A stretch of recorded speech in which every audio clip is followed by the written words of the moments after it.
Yes, like Laura says, I work at Imkaan. Imkaan is a second-tier organisation that supports Black minorities, nationally supports Black minorities, led by and for organisations. I'm going to talk a little bit about that. And our policy approach is probably slightly different. But I think in response to what everybody's been saying, and I must apologise, I've had to come in and out because I've had to be attending like an urgent board meeting, like we do in the many jobs and many hats that all of us have. But I think that sometimes we talk a lot about processes and a lot about the kind of structures and the way we deal with things. But I think particularly when we're in leadership roles or when we're managing services, we don't have as much time to sort of reflect and think about the politics and where our work is coming from, even though it absolutely underpins everything that we do. And I think that it's for me working in the Black minoritized women's sector around violence against women and girls, the politics of transformation and that will that it isn't just about change. It's really about transforming and creating spaces of social justice wherever we can, whether they're anti-racist spaces, whether we're dealing with violence against women and girls, homelessness, poverty, etc. And the ways that all of those issues intersect. It's really good, I think, to have a bit of a reflection and go back to kind of what underpins the work that we do, but also for us to forge and make those connections. Because actually, I think that from everything that I've heard and knowing a bit about the work that people are doing and the organisations that they come from, I know what they're rooted in. They're rooted in those really kind of solid values. That is more than just about change and making things better for the people in the communities that we serve. I think that many of us are wanting to look at in very different ways some kind of social transformation. So I just want to, I know that time is short and I think I've got about 5 minutes. Is that right, Laura? Is that okay? So I just wanted to quickly kind of go through some of the work at Imkaan and what we're doing. I wanted to kind of just to give you kind of context. I wanted to just talk a bit about the things that inform the Black minorities led by and for sector. And I think that means specialist sector across the board. Thinking about different forms, different ways that we approach our work, and particularly intersectionality, which I know is bandied around a lot, but it's actually really important. And then I just want to kind of look at some of the barriers that we're sort of facing and the challenges that we're dealing with, and the role of specialist services. Some of you might be from very independent, led by and for services. Some of you, as I know, are working for bigger organisations, yeah?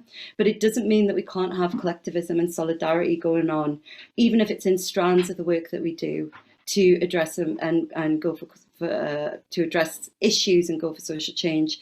Because I think that there's bigger political and powers that are in place, and there's bigger structural sort of barriers that many of us face in all of our positions that we could really be coming together more on. So Imkaan, I'm head of policy at Imkaan. I want to open with an Audre Lorde quote to say, there's no such thing as a single issue struggle because we do not lead single issue lives. So intersectionality, or an understanding of the fact that we're many strands and we bring our identities into the room and we bring our beliefs into the room, and that we are subjective in the work that we do to a certain extent, that should be acknowledged.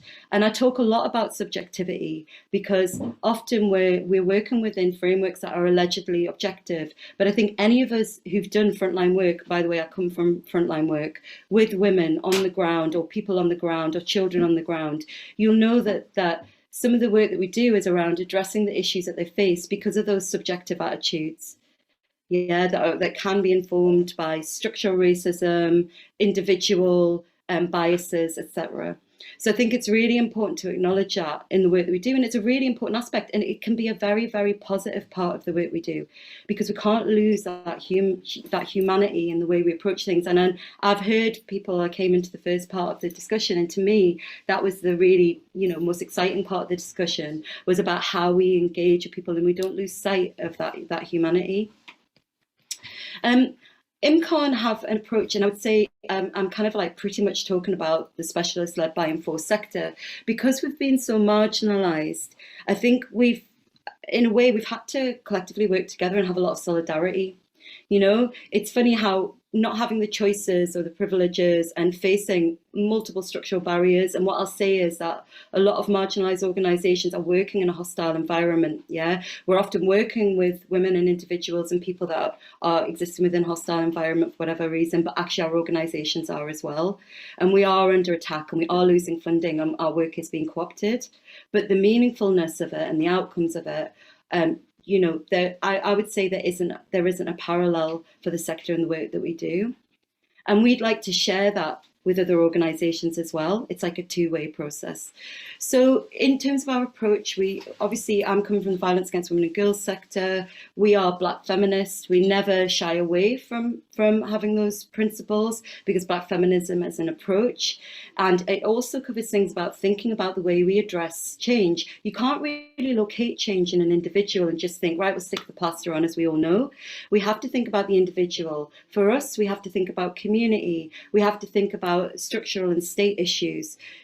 Migrant women, many of you will know, for example, that migrant women and women without recourse to public funds are currently excluded from the Domestic Abuse Act, which means they're excluded from any safety and protection, no matter the kind of abuse and violence that they're going through.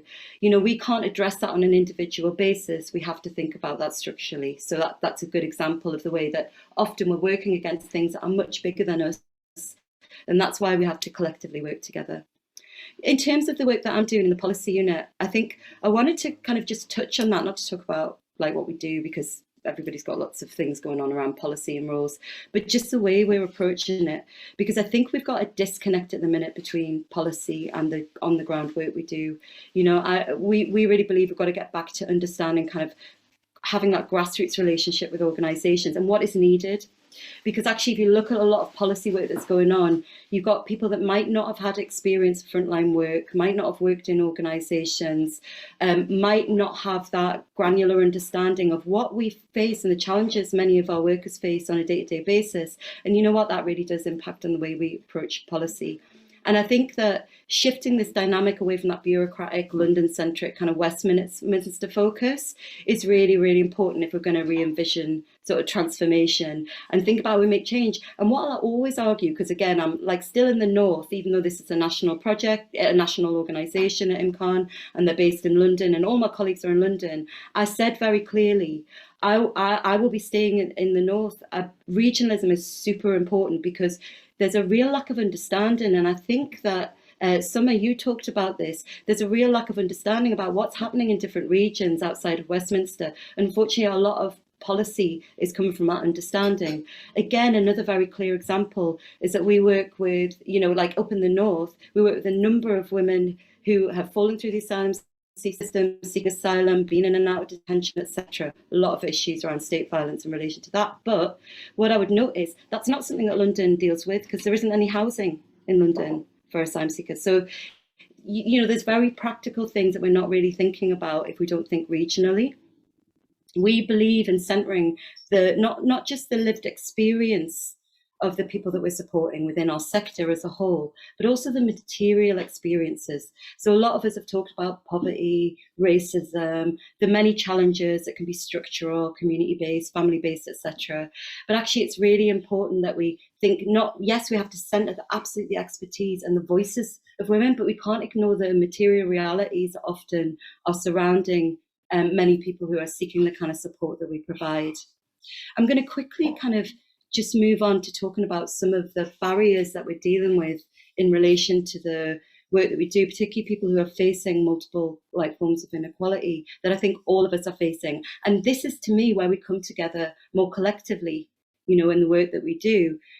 We know that unfortunately, especially with COVID, it really showed and exacerbated already, existing structural inequalities of many of the people in the communities that we support.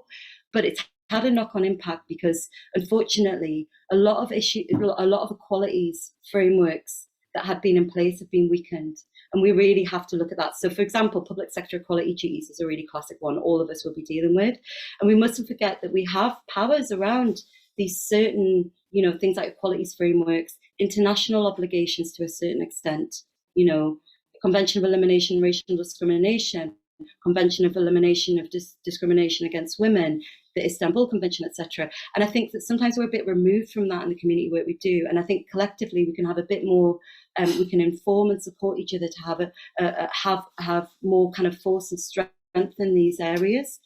I think that at the minute we've got a lot of kind of generic mainstream commissioning, and I absolutely am in support. I mean, I know many people here are in bigger organisations, and I believe that we can all coexist effectively. But what we mustn't fall into a trap of doing is to fall into the co-option and that very reductive, I call it a really reductive protectionist state of mind, which means that we can only have this. Because from my experience of being involved in many organisations, the more spaces you create, the more it creates for everybody, including your own organisation. Yeah, and that generosity of spirit, it comes back manifold in terms of what we do in the like partnerships, relationships. We don't know what the political landscape is going to hold in a year, and I've seen so many organisations, even big, fall through the cracks because that generosity, partnership building, etc., wasn't in place because people became a bit like protectionist and were in their kind of tower.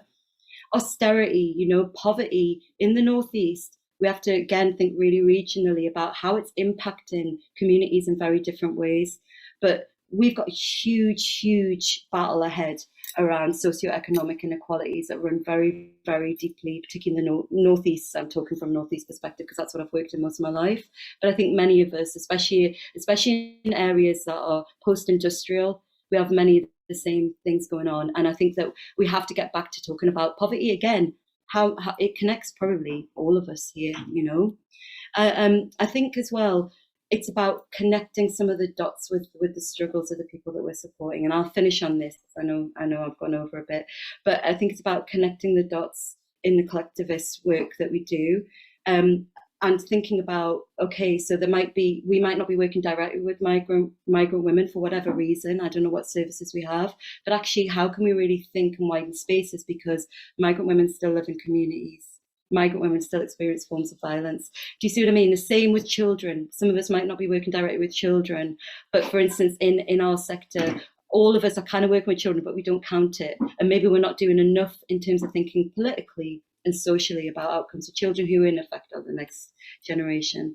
So I'll end there, but I really hope that we can think about collectivism in a wider way in terms of how we come together, how we can work together, but we don't lose sight of that where we come from, which is about our vision, our values, and that fact that we come into this work every day because we believe in change and transformation. And I'll end there. Thank you.